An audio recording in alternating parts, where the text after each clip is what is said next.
What if everything we've been told about productivity is quietly working against us?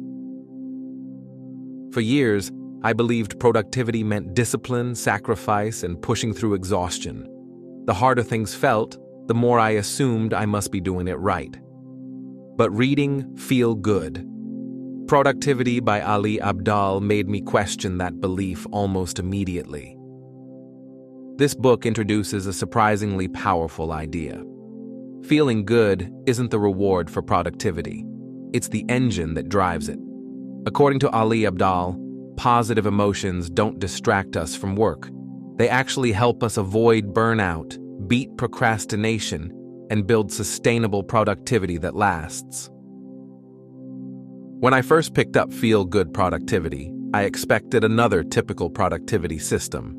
You know the type: morning routines, time blocking, optimization hacks designed to squeeze more work into the same number of hours. And to be fair, Ali Abdaal is one of the most recognized voices on productivity online. So I assumed the book would be practical and polished, but also predictable. What surprised me was how human it felt. Instead of teaching readers how to grind harder, Abdaal starts with a question that shifted my perspective. Why do some tasks feel energizing while others drain us completely? His answer isn't discipline. It isn't willpower either. It's emotion. The central insight of Feel Good Productivity is that our emotional state shapes how our brain performs. When we feel energized, curious, or even playful, our minds become more creative, more focused, and more resilient. In other words, positive emotions and productivity are deeply connected. What struck me most is how different this idea feels from the traditional work harder mindset. We've been conditioned to believe productivity requires stress, that success comes from pressure and sacrifice. But Abdaal argues the opposite. When we feel good while working, we actually perform better. To explain how this works, he introduces three powerful drivers of motivation that he calls the Energizers: play, power, and people. The first one, play, completely changed how I think about work. Play doesn't mean avoiding responsibility or turning everything into entertainment. It means approaching tasks with curiosity and experimentation instead of dread. When work feels like exploration rather than obligation, our motivation naturally increases. I realized how rarely we allow ourselves that mindset. Most of us treat work as something to endure rather than something to engage with. The second energizer is power, which is really about agency, the feeling that what we do matters and that we have control over our progress. When we feel capable and confident, our brain interprets effort differently. Challenges start to feel exciting rather than threatening. And the third energizer, which might be the most underrated, is people. Human connection turns effort into something shared. Working alongside others, even virtually, increases energy, accountability, and motivation. Something about collaboration transforms ordinary tasks into meaningful ones. But what I found even more insightful was Abdaal's perspective on procrastination. Most productivity advice treats procrastination like a discipline problem. The assumption is that if you're delaying work, you just need more willpower. Abdaal sees it differently. He argues that procrastination is almost always an emotional response.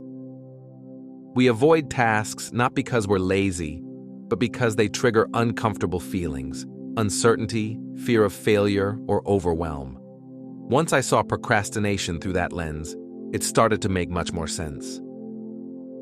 Instead of forcing action through pressure, Abdaal suggests changing the emotional experience of the task itself.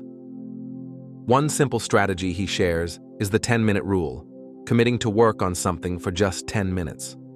Often the hardest part is starting, and once we begin, momentum carries us forward.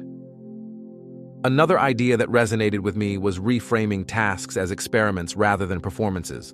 When something becomes an experiment, failure stops feeling like a threat. It becomes information. And that small shift can make starting much easier. The part of the book that stayed with me the most, though, was Abdaal's discussion of burnout. He describes burnout not as a dramatic collapse, but as something quieter, a gradual erosion of energy and motivation. It's the feeling of pushing yourself forward while the joy slowly fades from what you're doing. What makes his approach different is that he doesn't treat rest as something you earn after working hard enough. Instead, he suggests building recovery and enjoyment directly into your work. Because if productivity relies entirely on discipline, eventually that discipline runs out.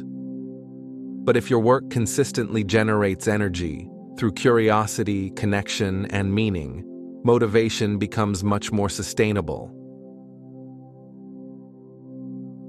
And that brings us back to the core idea behind feel-good productivity. Time management isn't the most important resource. Energy is. When you focus only on managing time, productivity becomes a game of squeezing more tasks into the same day.